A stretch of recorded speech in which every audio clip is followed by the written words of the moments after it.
right there, and he is going to be scampering out of the car as quickly as he can. Boy, that thing is bent up.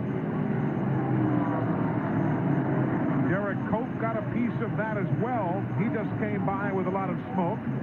The 37 was involved, Jeremy Mayfield. There you see Cope.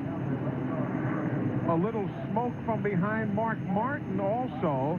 Don't know if there was some sheet metal crunched in there. Lap 265. There you see Mark's car. And he's checking now. He's going back and forth. They had to clean off the tires as he went through the debris, but there was also some smoke as the body was shifting. And there's old Sterling. Oh, that thing is wrecked. He was already back in 34th, just finishing out the laps of the day. You see a little smoke, and Mark's still checking as he zigs and zags that car backwards and forwards. Mandatory ride to the infield care center for Terry Labonte.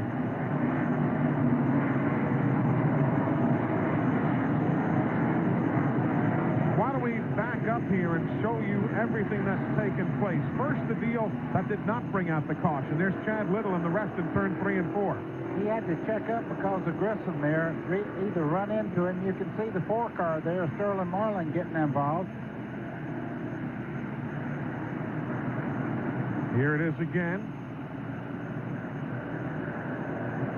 From our look on the straightaway heading back. That is the second incident that took place just moments ago. And involving the same group of cars. This is a crash that took place. Wow. Well, there's a Terry's problem. Yep. And you see Kyle's trying to sneak through, and he has to tick off the wall. That was nearly a one-lap accident. You know what happens there? A lot of people wonder why the car catches on fire like that. You knock the fuel pump off the right-hand side of the motor, and as the gas just pours out, that's what caused that fire there. All the heat, of course. And there you see Glenn. They're trying what they can to fix that Kodak machine we can see, but boy, they've got a lot of work. Terry Labonte has just come out of the infield care center. Let's check in with Glenn. Terry, pretty scary looking wreck out there. You okay? Yeah, I'm fine. It's a tough deal. It's too bad. The Kellogg Chevy was running pretty good. We had a terrible qualifying run, and I thought we were going to have a good finish there. And I don't know. It seems like every lap, the lap cars are always in the way, and somebody has to knock them out of the way, and they cause a wreck or spin in front of you. And they're on those restarts. So I got caught up in one of them. 4 Purvis and 44 Terry Labonte. Green flag. Sawyer gets a good start. Clear. Protect that bottom. Kansas there in the yellow car going down on the bottom side just behind their leaders. They're trying. Everybody got back single file. I was thinking they were too wide going down on the platform. Green and LaJoy may end up tussling among themselves there for second and third. Elton Sawyer pulling away, you see, by the few car lanes. Coming to the white. Oh, trouble. Terry Labonte goes around. White flag. Todd Bodine is involved as well. White flag is on the speedway. Caution is out. They are rushing around, running to the checkers. It is now an official race. Next guy by wins. The leaders off turn 2. Elton Sawyer. Eli, all the cars are clear up there, but I don't see any more strong racetrack as Elton Sawyer goes down. Look going into turn 3. He last won in 1994 at Myrtle Beach. That battle there is for 3rd and 4th, but the win is going to Elton Sawyer, who takes the checkered flags for the first time here at New Hampshire International Speedway. His first win in the NASCAR Super Speedway. Very happy bunch down here in the Lysol pit. You see Terry Labonte climbing from the Slim Jim Chevrolet. We have our 9th different winner of the year and our 13th different winner in 13 races at New Hampshire. Skinner 4th, Tony Stewart 5th. Problems, Jeffrey Bodine. And they're all outside. Mark Martin sideways on pit road there. He's starting towards the inside wall. Several cars in that chain reaction there. You see Jerry Nadeau getting back straight again in the 36th car. Went roaring right down pit road along with Jeff Burton. Smoke off the back of Jeff Bodine's car. A lot of smoke. He got into the wall. It was right rear corner there. You can see it mashed in quite a bit. Tire smoke galore. Caution number 1 of the day coming out on lap number 4 as Jeffrey Bodine run around in the Power Team Chevrolet. Was it of his own doing? We'll have to take another look. If find out exactly what transpired. But suffice to say, everybody took evasive action. And it's not the widest of racetracks either, buddy. Some of those guys, as we saw Mark Martin, having to use pit road for the getaway. Well, he started to go down pit road, and I think he had a little assistance right at the end there and turned him around. He got very lucky there, and he didn't get into the inside wall. See a lot of damage on the right front corner also of Bodine's car. All right, let's see what happened now. That's Bodine in the black car with Wally Dallenbach. That's the first bump. Okay, now he's in big trouble right here. Watch him come up and just hit the wall right there. And look at the 45 just sneaking through. David Green, that purple car. And Bill Elliott, several of the cars going down pit road. Also, Jeff Burton, 99. A lot of guys with close calls. Watch it again. Round goes Jeffrey. Yeah, and you can tell this is what the drivers see coming at this wreck. Nothing. You can't see anything. So if you can go down pit road and avoid those cars spinning, you have to do it.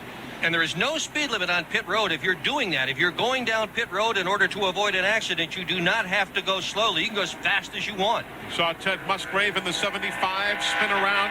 All of this at lap number 4. And here's what Mark Martin saw. Watch what he has to do. Watch Sterling Marlin just in front of you as he gets to this wreck. He really takes a ride. Wham-yow. And for those of you new to NASCAR, wham-yow is a technical racing term. That means, hold on, here we go.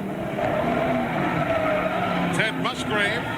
There goes Mark Martin to the inside. Ted Musgrave right now is hoping everybody does what Ricky Rudd just did. Go right by on the inside. You see Terry Labonte on pit road. Nadeau's been in. Musgrave, of course, Mark Martin. Sterling Marlin is in. You saw Terry Labonte. All of these stops coming on lap number 5 and lap number 6. People up front right now that are looking for track position, not necessarily making a pit stop to take on new tires and all, like these guys as they battle back towards the front. That was the change for the lead. You saw Terry Labonte go around Rick Mast. So Mast will lead from 128 through 139, and Terry Labonte will take over the top spot at lap number 140. Just coming with us, Labonte involved in an earlier incident. Look at the left side of his race car as the camera picks it up. Pretty well torn up from that early race crash, but he has come back to lead this event here at the Hampshire with the Kellogg Chevrolet. As you're talking about that, the important part is all the damage is behind the front wheel there. You can see it's pushed in pretty well, but the part that meets the air in the front part of the race car is not good. That car ate his cornflakes this morning, huh? He's still running after being beaten up as badly as that. But the car was good enough maybe to even bring a victory to him, but right now he's laps down. That's the battle for the lead. Terry Labonte has it. And Joe Nemechek, who has only led 4 events this year, wants to grab a piece of it. Nemechek led 4 laps at Atlanta, a lap at Talladega, 4 laps at Daytona for the Pepsi, and then a lap a week or so ago, a couple of weeks back at Darlington. And I talked to him yesterday. Nemechek is out of this ride at the end of the year. Yesterday he told me he does not yet have anything firm for year 2000. Well, every car owner watching this knows this guy can run well, and here is good proof of his ability. Terry kind of slides up. He's going to take the lead, it looks like. Nemechek for the lead. Oh, Terry kind of powers back down the straightaway, about a half a car length lead. And now, going in the corner, it won't be much of a fight. Nemechek leads. A NASCAR Busch Series winner here at New Hampshire, now leading in Winston Cup competition with 70 laps to go. Lap 230, it swaps around. There's 5th spot swapping around. Schrader's grabbing the spot. Ward Burton comes through. He's on the lead lap, and he'll make the move too as Schrader went wide. Here comes Rick Mast in the 98 and Kenny Irwin in the 28. Terry Labonte, bam, in the back of Schrader's car. Bobby Hamilton in the 4 also goes by.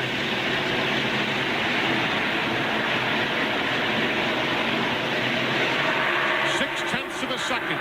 Nemechek back to Stewart. Now Joe's the quickest. A man without a ride. Labonte and Stricklin, they go around. Caution on the speedway. They're not going to be able to clean it up again in time. They're going to be coming around for the win this time. We're at lap 297. If Nemechek gets back first, he's going to have this one tucked away. The racetrack is clear. If the cars up here that wrecked stay where they're at, Nemechek knows he has to run back to the flag. Here comes Nemechek. He comes back. He'll take the caution at 298. There'll not be time to get this one going. White flag, and here's the spin that caused things. You had Sadler 21, Hutch in that white and blue car, and Terry Labonte in the 5. You can see that Elliott Sadler got in the back of Todd Stricklin just a little bit. He made contact into the 5 car of Terry Labonte. That set it off. Well, the last time 2 consecutive races were won by first-time winners, we mentioned it earlier. 1970, Pete Hamilton won Daytona, James Hilton won Richmond. Terry Labonte not at all pleased.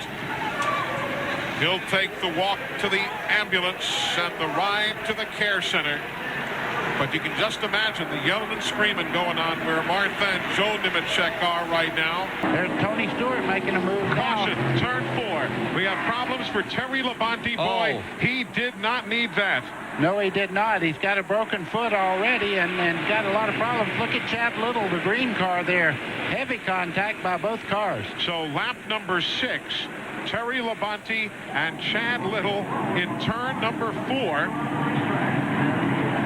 And you see Terry already limping after the incident at Daytona. He has the most DNFs, did not finish, of any driver here at New Hampshire. Terry has failed to finish 4 of the 10 events here at the New Hampshire International Speedway. Boy, this is the second time he's been on fire here as well. The September 97 race, he was on fire. September 99, he crashed twice in a single race. And this is a guy that never crashes. Terry Labonte almost always brings it home whole. Watch it again. Up there they are together. Look like they're going for the same piece of real estate from that angle. Oh, man. Can't hit it much harder than that. And that's right at the part of the racetrack where both of them are trying to, as you said, get the same piece of real estate. Did not work out. We'll watch it again. It was a mean lick. And as you say, Terry Labonte didn't need that. He arrived here at the racetrack on crutches. The day after Daytona, he woke in the morning with his knee all swollen up. He went off to a doctor's office who x-rayed it and declared it broken. Right, He's it was driving with a broken leg. Yeah, the tibia. That's that big bone below the knee.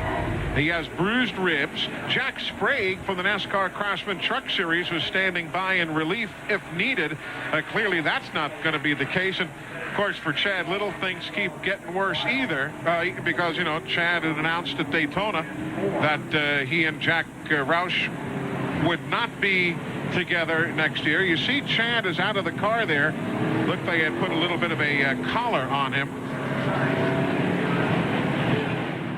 Watch again what happened. Eli, they're already making contact right there. As they come out, they turn right into the wall. You see both of them hard contact there.